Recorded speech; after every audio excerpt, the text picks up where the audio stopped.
তো গাইস, তোমরা প্রথমে ভিডিওটা দেখো, তারপর এর কিছু ফানি কমেন্ট পড়বো।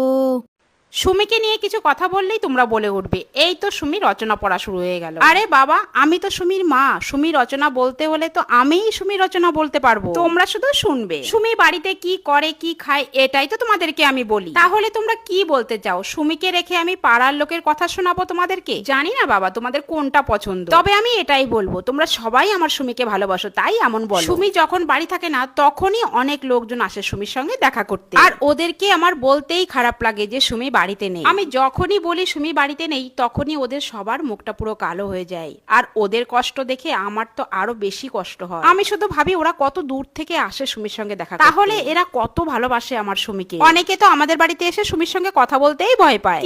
তো চলিয়ে শুরু করতে হ্যাঁ। কাকিমা, তরকারিতে হলুদ একটু কম হয়ে গেছে। কাকিমা, ওটা সুমির রচনা না, ওটা সুমির পাঁচালি।